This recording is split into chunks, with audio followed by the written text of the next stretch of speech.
listen. Never in my life associated the word boring with baseball. We know what's up.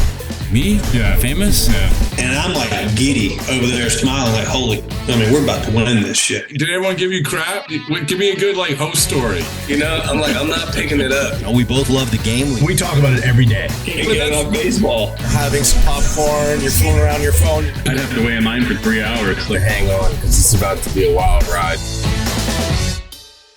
I've said this for over 2 years now. Actually, I've said this for probably over 15, 20 years. There's nobody I'd rather be talking to right now than Jonathan Papelbon. I say the same thing, Rob. Yeah, well, sometimes I walked in that clubhouse. You weren't saying. But how are you? Good? All good? Doing good. How are you this morning? I'm good, man. I'm good. I'm glad you're returning us, gracing us with your presence. Where the straw that stirs a drink, the Baseball's and Boring podcast. Yeah, man. You look like you should feel really important right now. I'm up at early in the morning for you. I don't even do this for foul territory, Rob. Well, first of all, of course you don't. Number one, if you're ever going to do anything, it's going to be the most powerful baseball podcast there is. And if you have any questions about that, Pat, why don't you give it a Google? Let's just say give it a Google. Give it a Google. All right. All right. All right. Anyway, so today I am doing the exercise. I thought that you would be good at this because, unlike myself, you have been on the Hall of Fame ballot, right? Correct. How many votes you get? I got 2%. 2%. You need 5% to stay on. But the fact that you were on it, I am going to build you up here, Pat. Congratulations. It's not a lot of human beings that are on a Hall of Fame ballot. So yeah, it's a good feeling. But since you were on it, now I'm going to give you the payoff and the honor of having been on it by actually being a Hall of Fame voter. All right. Okay. I have, if people can't see this if they're listening, but I have in my hands the what they mail to you, which is the ballot. I'm going to blank out my address here. I'm going to blank it out. Nobody wants to know where you live in that big old mansion. I don't want people knowing. All right. You get too much money hidden in that mansion. There is this. Listen, there's a moat around my house. It's very important. Nobody. All right. But there it is. There's the Hall of Fame. I'm showing the Hall of Fame ballot. It's mailed to me. And I purposely didn't open it. 97 cents to mail something. Who knew?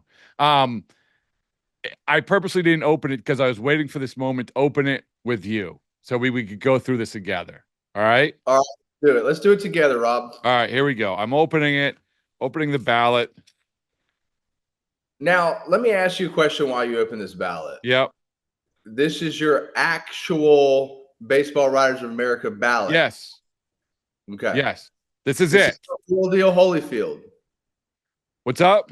This is the real deal Holyfield. Yes, it is. See, here's the return. They give you a return envelope. Okay. Oh, all right. There's a return envelope. They have the rules and everything else. The rules. We don't need the rules. We don't need the rules. They have last year's voting percentages on it. David Wright, I didn't really. He got 6.2, so he stays on the ballot. There you go. That's surprising. Yeah. So Torrey Hunter also 7.3. Francisco Rodriguez. Like, Pap, I'm not just saying this because you're on. Like, if Francisco Rodriguez is staying on, you should have stayed on. So. Yeah. Well, the problem is that, for me, I think, if I'd have played 1 or 2 more years, 13 years, I don't think was enough. I think in baseball especially, they look at longevity because baseball is supposed to be the longevity sport, But, I think also, too, it is so hard to make the baseball hall. It is the hardest one to make, in my opinion. I mean, we've been around. The game has been around twice as long as just about all the other sports. Mm-hmm. And we have about half the amount of members is football or basketball. So, To me, I don't have a problem. A lot of people will say, "Oh, let's get the new players to vote." Not right. I don't have a problem with who's voting. I have a problem with the standards that it does take and the standards that people think it takes to get in. I mean, to me, if you dominate a decade of sports, I think you should be in. I don't really care. But But that's and Pat, that that's how I've always liked to start it. And the guy, our good friend, is the perfect example of this. He ultimately got in, Jim Rice. I mean, he didn't play like 20 years, but for the time that he played, he was dominant. You know how I know? Because I think he finished in the top 10 in MVP voting, like every year. Yeah, it was crazy. It was, I think he might have finished in the top 5 in like, 6 of 10 years or something like that. So yeah, so I don't disagree with you. But let me really quick, to give people an idea. Last year, obviously, Beltre, Helton, and Maurer got in. Billy Wagner just missed 7-3. Just missed. You have to get 75%. He got 73.8%. So you have 10 years to get in. Billy Wagner is on his 10th year. Manny Ramirez on his 9th year. Andrew Jones, Omar Vizquel, 8th year. Andy Pettit, 7th year. Abreu, 6th year. Burley, Torrey Hunter, 5th year. 4th year is Alex Rodriguez and Jimmy Rollins. 3rd year, Carlos Beltran, Francisco Rodriguez. 2nd year, Chase Utley, David Wright. Now, and we have a bunch of first-year players. So this is what I'm reading off of. Here is the ballot. The ballot where you check the boxes. Okay? All right. So what I want to do, Pat, so we're gonna, I don't think you're gonna max out at 10. You have 10 votes. You are voting. Okay. You have 10 guys that you can vote for. You can't vote for 11. So I'm going to go through. How do you want to do this? Do you want me just to rattle off the names on the ballot? Do you want me to give you the first year guys and go from there? What do you just rattle off the names on the ballot? Start from the top. I'll tell you yes or no. Okay. Start from the top. Alphabetical order. Yeah, right. No, because we don't want to, we don't want the fans to think that, we're privy to any players. So we're just going to go alphabetical order. Mm-hmm. And I'm going to tell you straight off the top of my head, Rob, because I did this on purpose. I did not look at the ballot. Okay. Mm-hmm. I'm going out off of just straight gut and instincts here. So these will. Yeah, I would not to interrupt you, but I think that's why I wanted to talk to you, have you do this, is because I can dive into the numbers, but you played against these guys. Like, we're at the era now where you've played against almost all these guys. Played with them or against them. Right, exactly. So you say, well, that's a Hall of Famer, that's a Hall of Famer, that's a Hall of Famer. For instance, I'll give you for instance before I start, Scott Rowland got in the Hall of Fame, and it was a large part. It was two things. It was longevity, and you couldn't ignore his WAR. People looked at WAR. He had a level of WAR. I think his WAR was 70. Nobody's who has that level of WAR isn't in the Hall of Fame. So he got in. But okay. I got texts from people who you played with said, "What are you doing? Voted for Scott Rowland." And I get it. Like, I totally get it. So that's why I value your opinion, right or wrong. Yes, it's all subjective. Okay, so to me, the media outlet looks at putting somebody in a way different than what players look at, putting them in. So to me, you're big on WAR. Well, I'm big on bar. So you know what bar is? What's that? BAR. I knew what bar is. Like, go to a bar. No. I'm talking about baseball stats. What? Tell me. Balls above replacement. So that means, does this guy have a bigger set of balls than the next guy? And to me, that matters. I'm sorry. I'm sorry. I'm just writing that down so I can make a T-shirt by the end of the week. Okay. Balls above. I love it. All right, here we go. This is going to be a great exercise. The player's perspective of voting for the Hall of Fame. All right, Bobby Abreu. No. Okay, Abreu. No. Close or no? Close. but he's a middle of the road guy. I think that it's not going to happen for him. No, it's not. He's got 14.8% last year. He's on his 6th year. But he's still hanging in there. All right, next one, Carlos Beltran. No. Ooh. Nope. First shocker. Yeah. To me, Carlos Beltran was always in a lineup where he had protection. He never really, to me, totally dominated or was a perennial all-star every year. He just happened to be on really good teams and was surrounded by a lot of good players. All right. Okay. All right. Our first pitcher, Mark Burley. No. All right. Burley, all that, I get it. He was the cornerstone of their 2005 championship. But not this year. We think that in my circle, I've talked to AJ Przinsky about this. He will probably be a Jim Rice type candidate, a last hoorah maybe. It's going to take a few more years for him. Yeah, he's got 5 more years on the ballot. So, but last year he got last year he only got 8.3. 7 or 8%. Yeah, not great. But anyway, all right.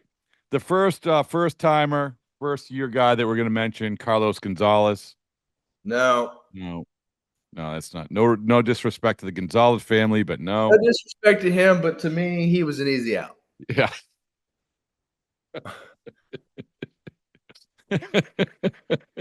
Especially in 2007. Yeah. All right.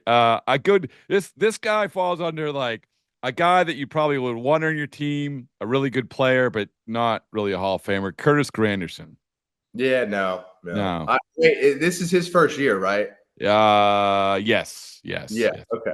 All right. Yeah, he probably won't be on next year. All right. For another first year guy, now it gets a little interesting. Felix Hernandez. Yes. Oh, that's 2 yeses so far. That's 2 guys so far. Oh, it's 1 yes. No. Who else? You didn't have another yes. Abreu, Beltran, Burley, Gonzalez, Granderson. You all said no to. Oh, yeah. I'm sorry. Yeah. No, that's Hernandez. That's 1 yes. Felix Hernandez. So he was so good, man. He was so good. Yeah. So I was talking about this with my son the other day. Is he a first ballot Hall of Famer? My son disagreed with me, but I just think that's because he played on the West Coast. When we would go watch this guy and I would see him run, just dissect our lineup with Manny, Mike Lowell, David Ortiz. When I saw those guys have no chance against him, I knew that was a special guy. And do I think he'll get on the first ballot? I don't think so. No. But he will be there. But my vote is a yes, because this guy was an absolute stud for, I would say, at least 11, 12 years. He didn't really start falling off. Yeah, it's the only thing that hurt him is he fell off a cliff pretty hard. He did fall off hard. Yeah. But I'm, all right. So I love it because people, if we wouldn't talk about dominance, he was so dominant. All right. Another guy I think falls under sort of the really good player, good guy to have around, Torrey Hunter, but not a Hall of Famer, right? Not a Hall of Famer. No. No. Great teammate, great guy, great guy. Yeah, great clubhouse guy. I've always loved competing against him. But I don't know if he'll get to even the set. I don't know if he'll make it. Well, no, he's already been. He's last year he was as 7.3%. So he's been hanging in there. He's in his 5th year. Yeah.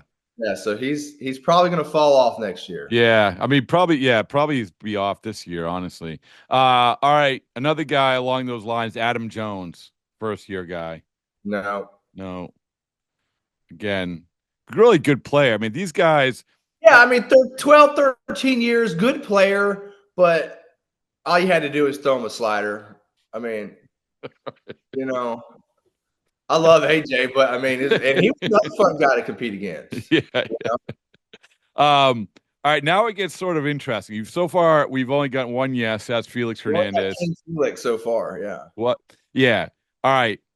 A guy who I voted for, have voted for, a guy who landed at 61.6% last year, so not that far away. A guy who's in his 8th year, so he only has a couple more years of doing this, is Andrew Jones. What do you got? I have yes. And I'm going to say yes because listen to me.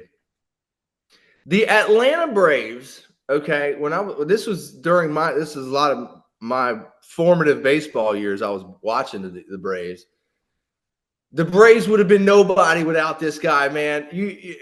He manned down center field with pitchers like Glavine and Maddox and Smoltz. Smoltz was really the only one that was striking guys out daily. So these guys were putting the ball in play left and right. To me, those teams would have been nothing, absolutely nothing without Andrew Jones. Like, that's a fact.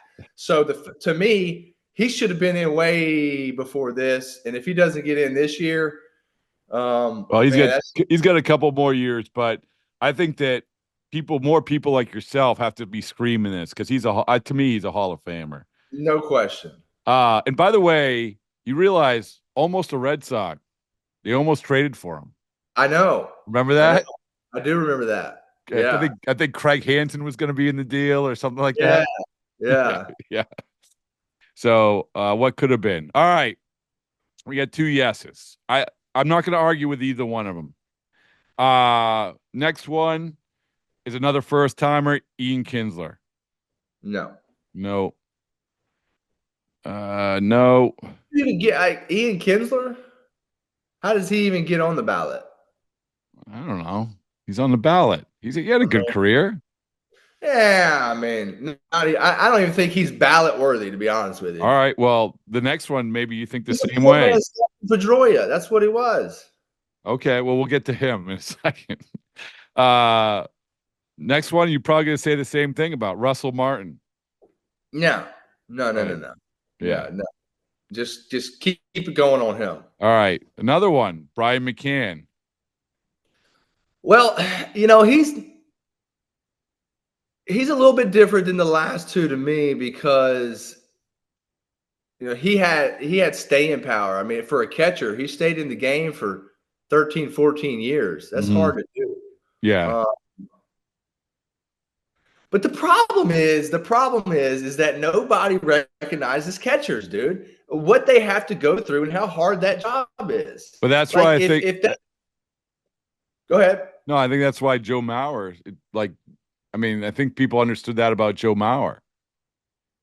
Yeah, but if they did that and they voted like per position, right? Not just a player, not just an overall player, like. The position of catcher is so much harder than every other position. So I think you have to give that a little bit of an edge. Okay, but Brian McCann's not in the Hall of Fame, though. I say no. Yeah. Okay.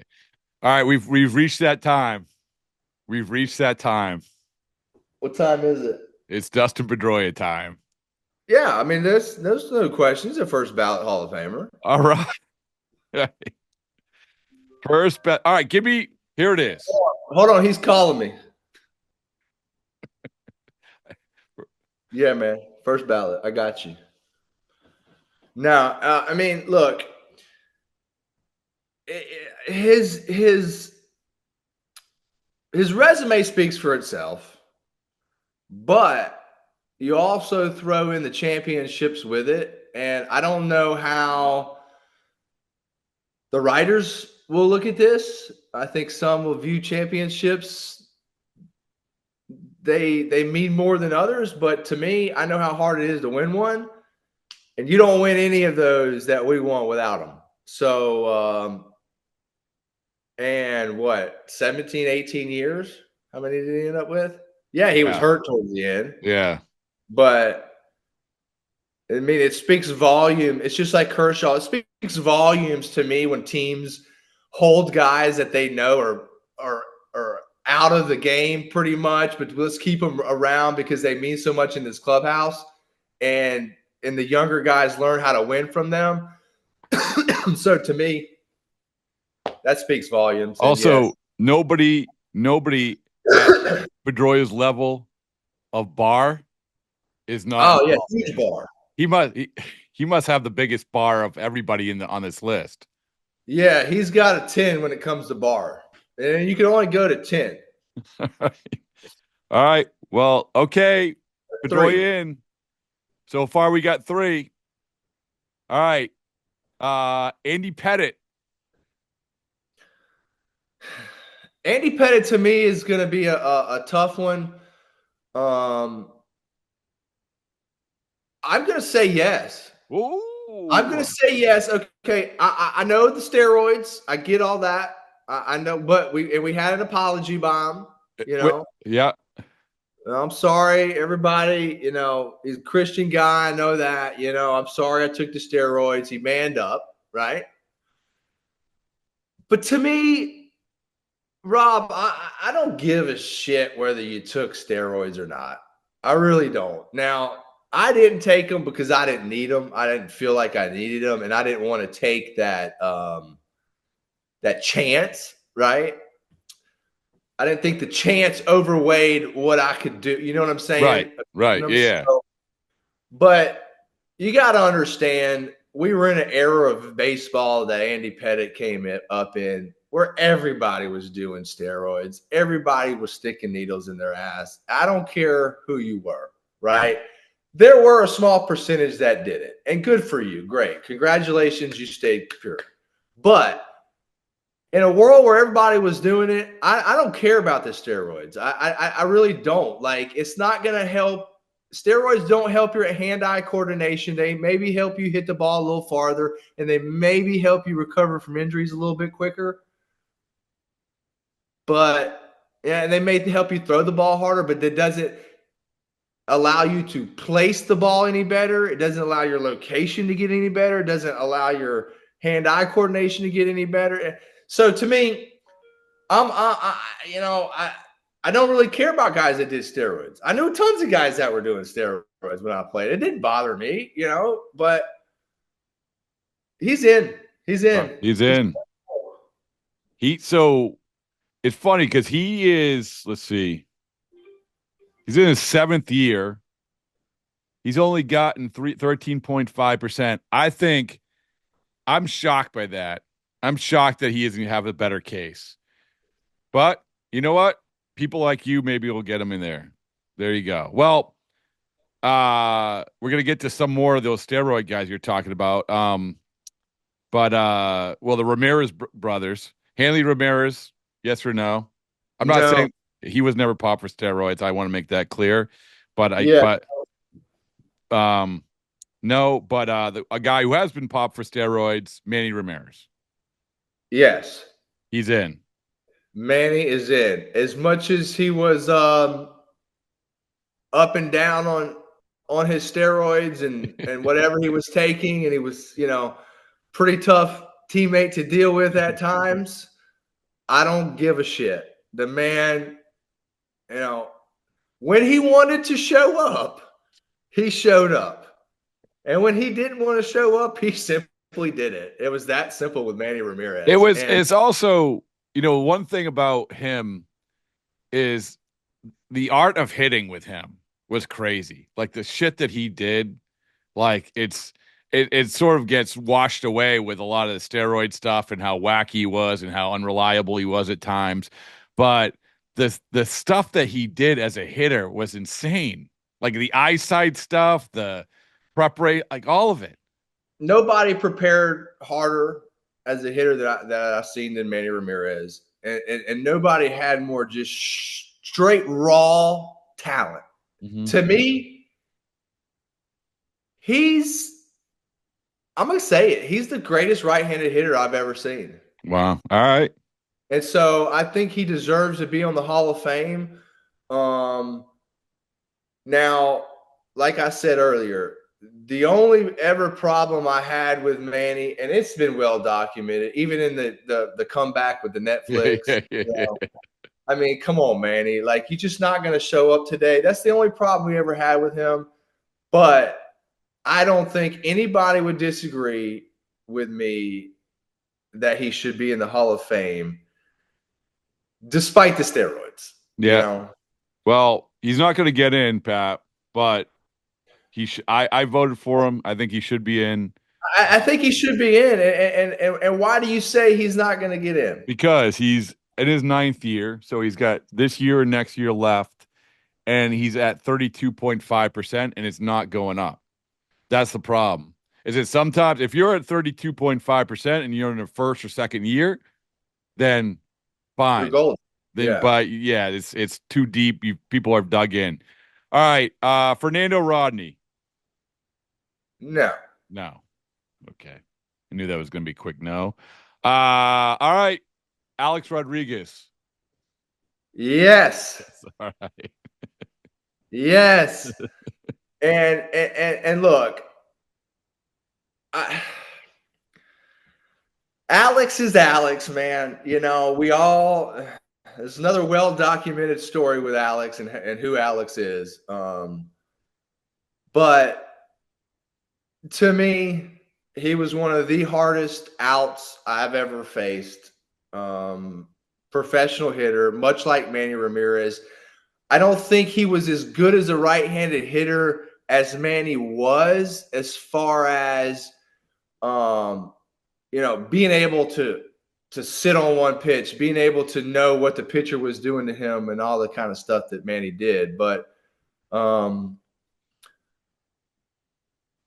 as far as just straight playing baseball, how can you say Alex Rodriguez is one of the greatest?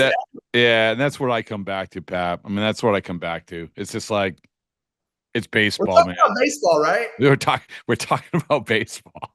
Yeah. So I don't know how you don't put Alex. I think Alex got caught up in a lot of the, not wanting to admit he was on steroids. Now I want to say I am. Oh, wait, no, I'm not. Yeah.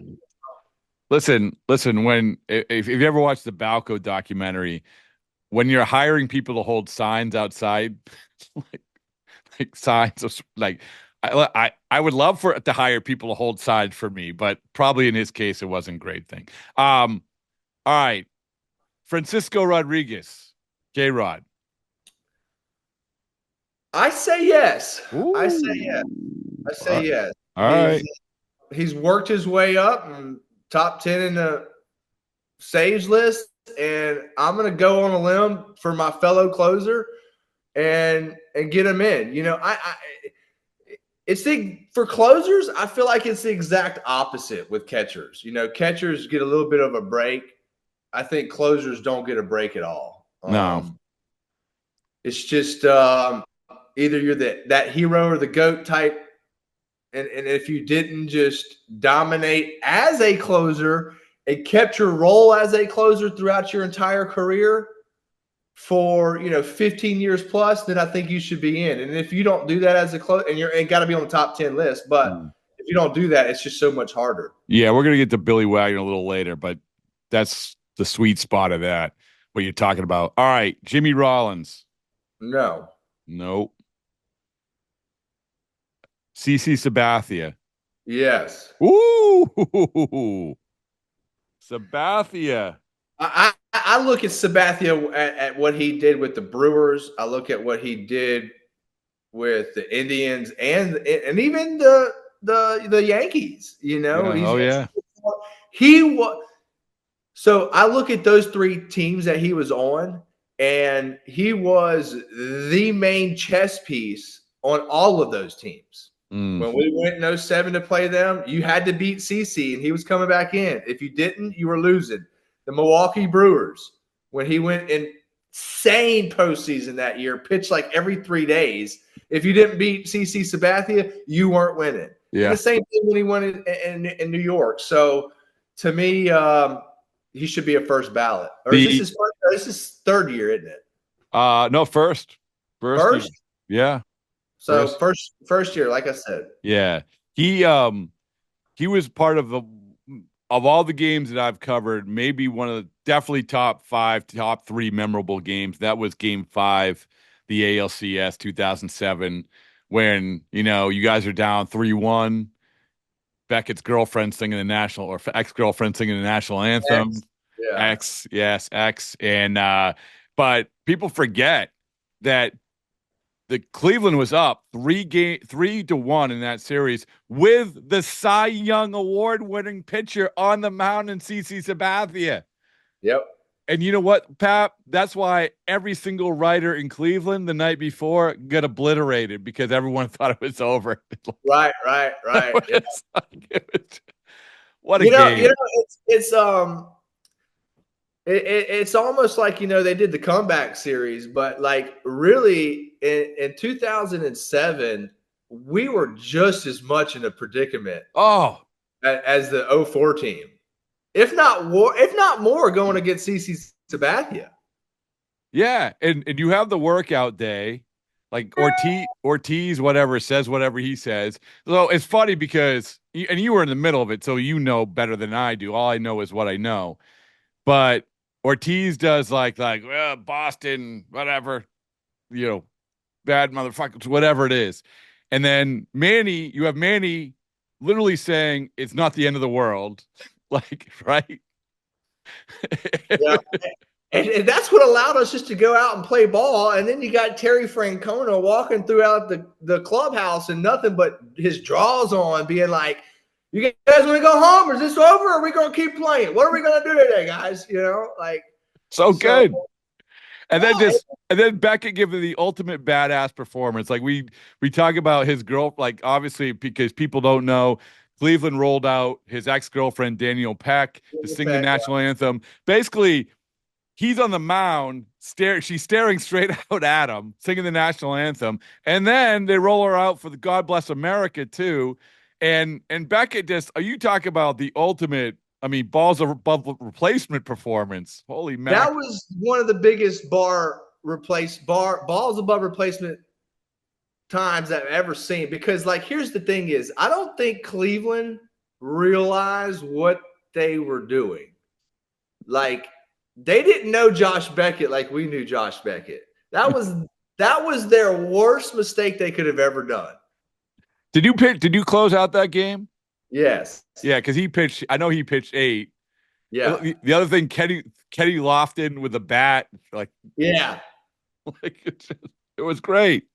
It was great. And then you guys obviously go on to win. But that's a really good point by you. And I think we go on to win. We go on a little side story. We go on to win, and we go to the World Series. Well, then Carrie Underwood ends up singing the national anthem in Colorado. And I went up to Beckett and I was like, hey, man, I think you should start trying to date Carrie Underwood now. He was like, nah, she's too short for me. Like, okay, whatever. Not short for me. All right. Well, all right. So good times with CC Sabathia. All right. This guy has to be in, man. This guy has to be Ichiro.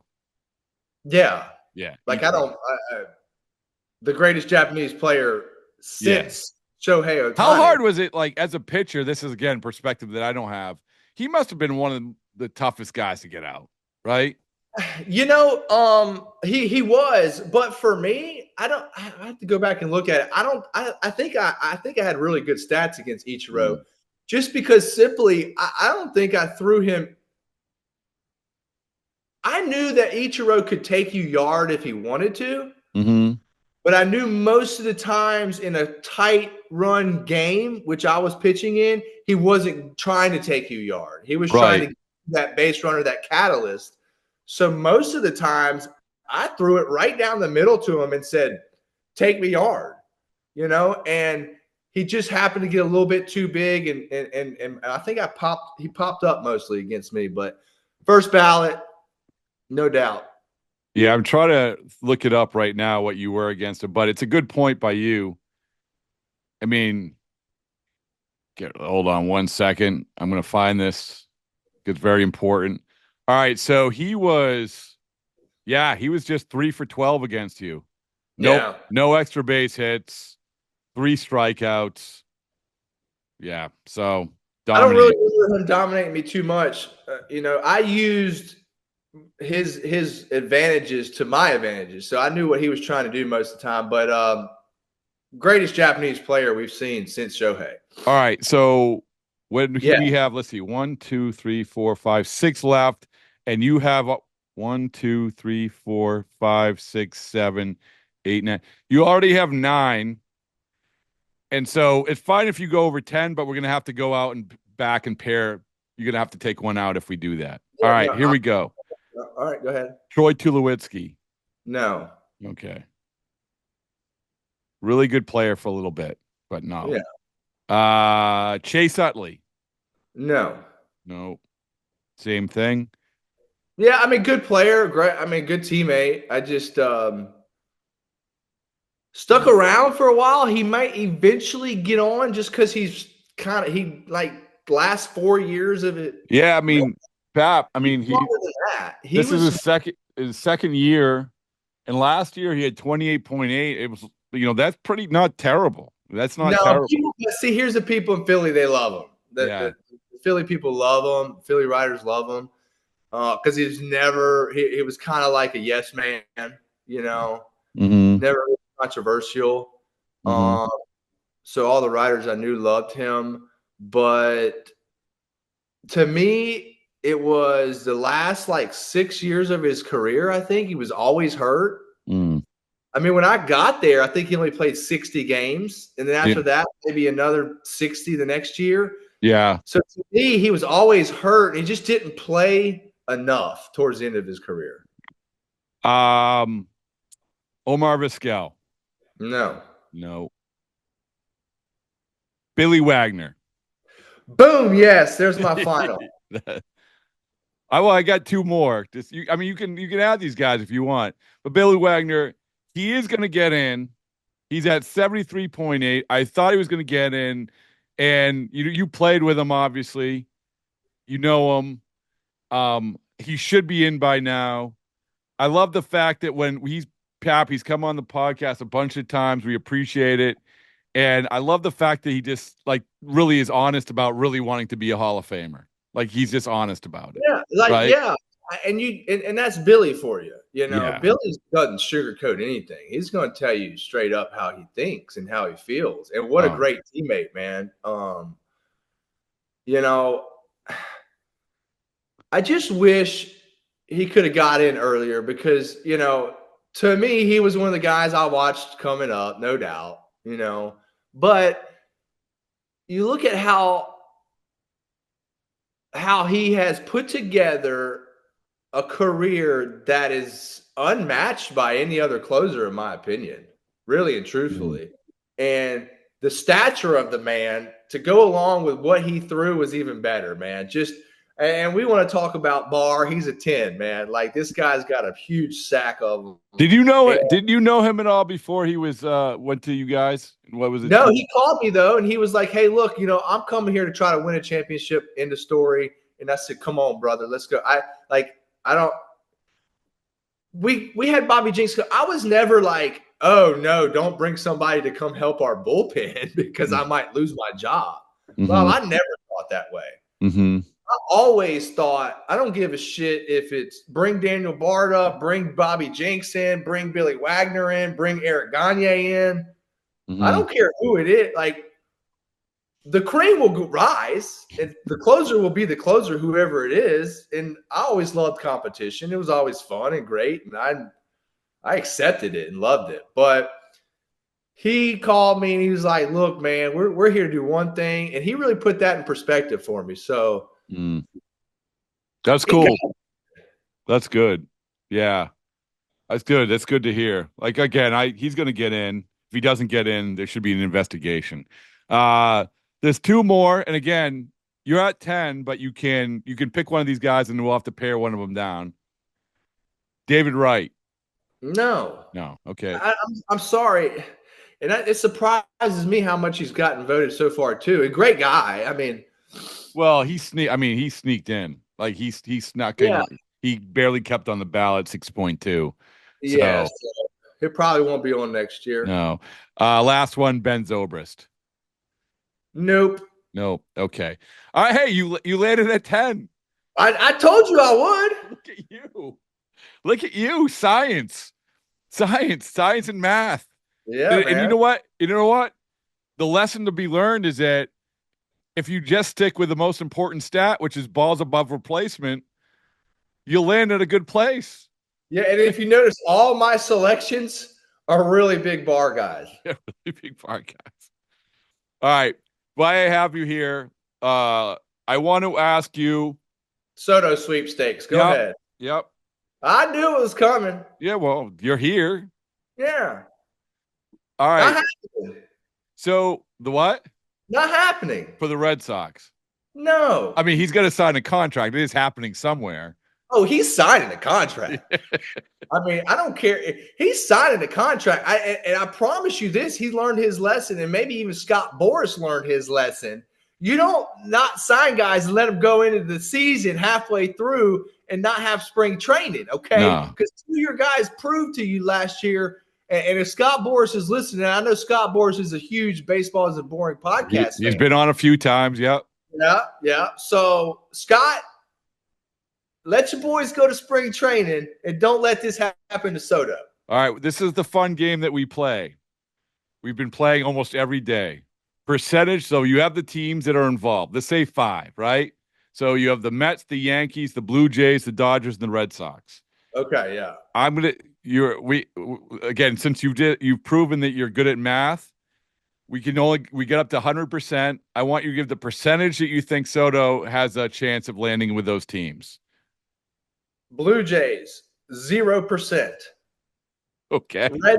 Red Sox, 0%. Okay. Okay. The Mets, 12%. Ooh. Now we're gonna have to do some math. Okay. Yeah. All right. Dodgers, 22%. All right. So that's 40. That's 34%. Yeah. And the Yankees, 66%. Wow, you think he's going to the Yankees, huh? I think he's going to the Yankees, as much as I hate to say it.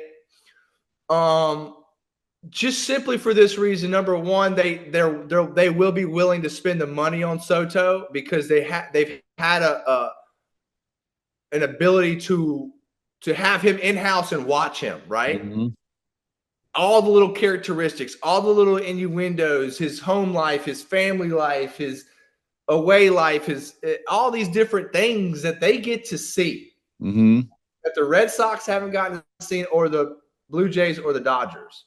Yeah. I think, and I've got a gut feeling, they love everything that they've seen about him. Yep. And he's stand-up guy. He can handle New York. And once you find out that a guy can handle New York, you don't let him go. I think you raise a lot of good points. And also, the Yankees, tell me if I'm wrong. I know you will. Of all these teams, the Yankees are the most desperate to get him. You take him out of the Yankees, it changes that team more than it changes any other team not getting him, I think. Take him out of the Yankees, and the Judge becomes a normal guy, not an abnormal freak. No, you become what you were the last few years. Yep. And we had I had on Johnny DePuglia, who used to be with the Red Sox, scout, Latin American scout, and he signed, and he also with the Nationals. He signed Soto. And a big part of this equation is this the guy that you want as the foundation? Is this the guy you want as the centerpiece? And he's like, if you're starting a corporation, this is the guy that you're starting the corporation with. Very good point, Rob. It's like you have the owner in Aaron Judge, but Aaron Judge also needs that CEO. Yeah. Right? And so it's like Soto is that CEO. And To me, you hit the nail on the head. The Yankees need Juan Soto more than any other team needs Juan Soto. Mm-hmm.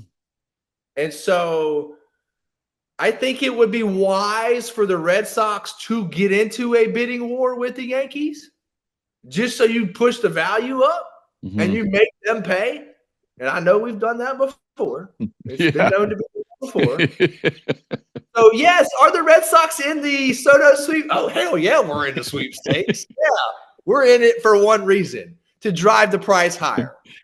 Well, okay, that's what I want to ask you. So you have – let me ask you each – look, Rob, I don't think the Red Sox need Juan Soto as much as the Yankees No, they Juan. don't. But at the same time, let me like play the flip side of this. Exactly what I just said, Pap. They need their next David Ortiz. Devers is not their next David Ortiz. This is they need their next guy. They need their next middle of the clubhouse, no questions asked, leader, bilingual, best player, all of it. The best. Okay, so Tristan Casas, step up. Okay, well, they need that. He's 23 years old. Juan Soto would be that guy more than anyone else in baseball. So to me, that's why you pay him. That's why you prioritize him. So when we look at your 0%, so why do you have the Blue Jays at 0? Just because he doesn't want to go to Toronto? I mean, he's not going to Toronto to pay those taxes. Right. It's all about taxes there. It's all about tariffs and taxes. Yeah, man. I mean, look at Ohtani. He unless he does a deal like that. Ohtani went to Dunedin. He must have been somewhat interested. He went to Dunedin to look at the facility. So, oh God, that was a quick answer. No. Can you imagine? Isn't that bizarre? All planned out. Isn't that bizarre that part of the recruiting process is taking someone to Dunedin? Like that would be the opposite. That was an absolute complete joke. It was just for them to say, "Oh yeah, we'll be nice and come look." And we want to go see Dunedin, the worst place in America for spring training. Okay, no thanks. All right. So, and you say the Red Sox just aren't going to pay the money. They just aren't going to get in the sweep. That's why you put 0%. Yeah, no, they're in the sweepstakes. No, but they are. Yeah, to drive the price up. Yeah. But you don't think they would do what it takes. You don't think they would do the old shock and awe old Red Sox way. No, number one, they're not even going to give Breslow that opportunity to solely make that call. Breslow is not even going to make that call on Soto. This is a John Henry call. Of course it is. He's signing the check. And this is John Henry playing the game that we call business. Okay. And there's nobody better at playing the game of business than John Henry, in my opinion. All right. Well, along those lines, the Red Sox didn't make playoffs this year, and they're one of the most sought-after organizations that make the most money, and they're not even making playoffs. Yeah. Well, that hasn't changed. I think they've reached a crossroads. Get in or get out. The crossroads are here now, Rob. And, whether or not I come back on Nesson and sign a deal with Nesson or not is to be determined. I mean, it really what you're saying is that either you sign Juan Soto and Jonathan Papelbon comes back, or you don't, and say, listen, correct. Yeah. Either you're in it to win it, and I'm in it to win it. I only want to be part of an organization that's in it to win it. Sign Juan Soto, and I'm back. I'm putting words in your mouth. All right. Okay. Yeah. No. I really, you made me think you're joking. Oh, I'm not, like you said that. Yeah, I don't want to be a part. I've said this even 2 years ago. Mm-hmm. Like, even to Tom Werner. Hey, Tom, and I got a great relationship with Tom, and I understand business. I have my own company. I've talked to him about business a lot. But, the thing is that you have to have, from the top to the bottom, everyone that believes. If the media doesn't believe in you, then guess what? There's going to be days where I don't really believe in myself either. It's natural. So I want to be a part of, the Red Sox organization that I know the Red Sox can be. Mm-hmm. And it's going to have to take for them to spend a little bit more money. And I think Tom and John are at the point where they're saying, you know what? We do have to spend a little bit more money, and we do have to be a little bit more aggressive, or else guess what? we're going to be sitting playing fiddle to the Dodgers and the Yankees for the rest of however many years unless we start getting aggressive. Crossroads. And I'm gonna discount that at Winter Weekend last year. You said they had an ace up their sleeve. You know why I'm gonna discount it? Because you had a knot on your head and you weren't thinking clearly. Yeah. I had a knot. No, that's all right. It's all good. So you talk about the signing checks. This is what, of all these numbers that shocked me the most, it's Mets 12%. Because my thing is like Steve Cohen is just gonna be like, oh, hey, you know what? It was like how the Red Sox used to do business. David Price, you need $40 million more? Sure, why not? Yeah, yeah. And you know, like I think the Mets are just crazy emaugh to overspend for this guy. But you put him at 12%. Yeah, that's what I'm saying. Like it. Look at Verlander and Scherzer.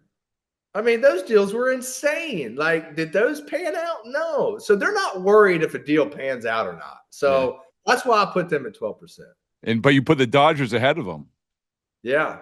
I think the Dodgers are on a just absolute wrecking course right now. And I think they have the best organization in baseball right now. And I think everyone's trying to model their organization after the Dodgers.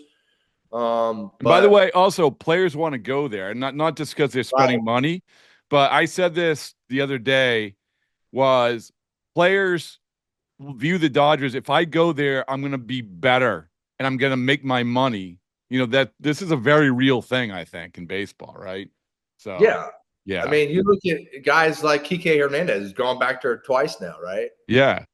So there you go. By the way, December 18th, I'm going to close with this, Pat. December 18th. How many tattoos you got? My whole back's done. I don't know. Okay. December 18th, I'm flying to Los Angeles.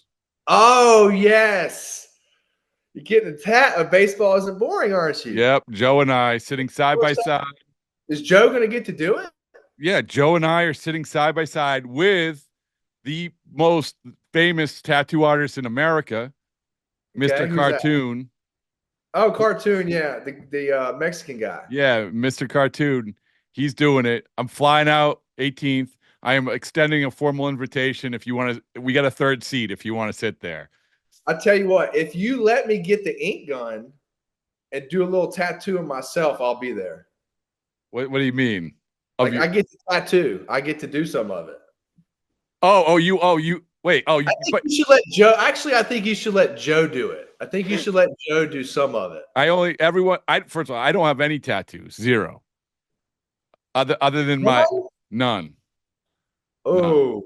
None. So what's the family think of this? What's the family think? Well, my dad, my 92-year-old dad. He's like, you crazy son. Yeah, he's like, you made it this far. Like, what are you doing? Yeah. But my wife, she went from really to you have to get it somewhere where it's visible because she's all about marketing baseballs and boring. Like, oh, dude. She wants me to get like the QR code on my neck. So no, I think you should either go Mike Tyson face tat or a neck tat would be good. Like I feel like any, and I don't have any above my neckline. I think the highest one is like kind of right there. But you know, Rob, if you go like neck tat or face tat, that's pretty much saying like screw corporate America, right? Because you're not going to get any kind of real job after that. You know, you might have to come like Jelly Roll and be like a singer. Oh, how many clubhouses they'll let you in with a face tat? I am the Jelly Roll of baseball podcasters. Let it be said, let it be done. Have you figured out where you're going to get it yet or no?